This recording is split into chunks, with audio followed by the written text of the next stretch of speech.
Thanks, Mayor. Congratulations to you, to the council, to the previous council members, to the previous mayor, to all the folks here, as well as my friends Joel and Frank from the state legislature, to all the business leaders.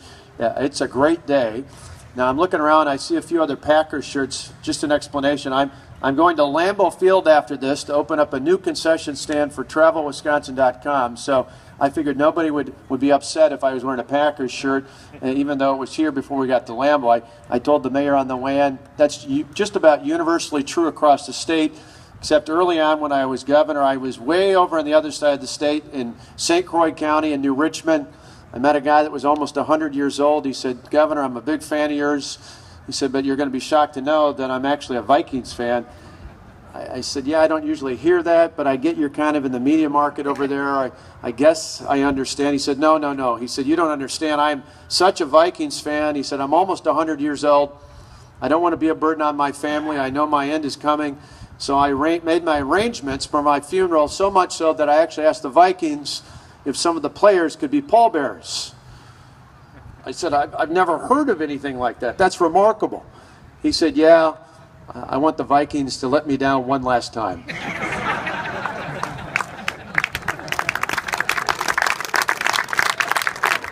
My wife would tell you, don't encourage me. That just makes me tell more jokes. I used to tell about the Lions, they didn't have a website because they couldn't put 3 W's in a row, but I've stopped telling that because they started winning a few along the way. But it is great to be here. I've been here many a times. In fact, before I was governor, I had an event over at the Port of Call, and we talked about this area. We talked about how important this is.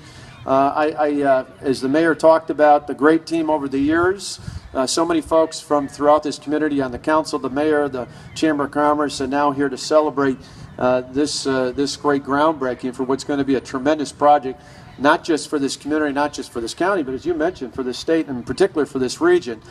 Tourism is a huge part of the state's economy.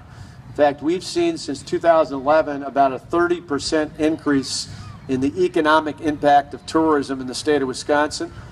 Even a few years ago when we had budget challenges, we still put more money into tourism, the market, into the Chicago and the Twin Cities market, and you've started to see the dividends of that here and across the state. And this will be another major attraction.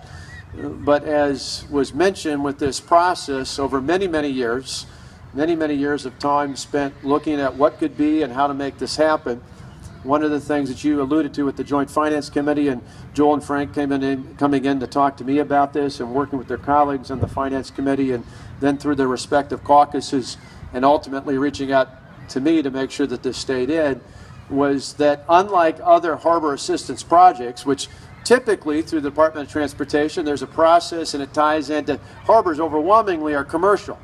You know, you look at other parts of the state, even up and down here along Lake Michigan and around the way up on Lake Superior, and understandably there's a process for that ties into a lot of commercial activity, whether it's in trade of commodities or it's commercial fishing or other things like that, which are important in this region as well. But this area was unique because of the recreational aspect and the implications and the deteriorations you saw that wouldn't normally tie into that criteria. It's why defining that so specifically in the state budget process was important and why it made it unique. Because normally, something like this that just comes out of the blue, I don't like to specifically target or earmark something because I say, okay, well, there should be a process. But here it was unique. You made the case. It was a unique circumstance. It was something that didn't fit into the norm, into the normal harbor restoration project process. And so we are here today because of a collaborative effort.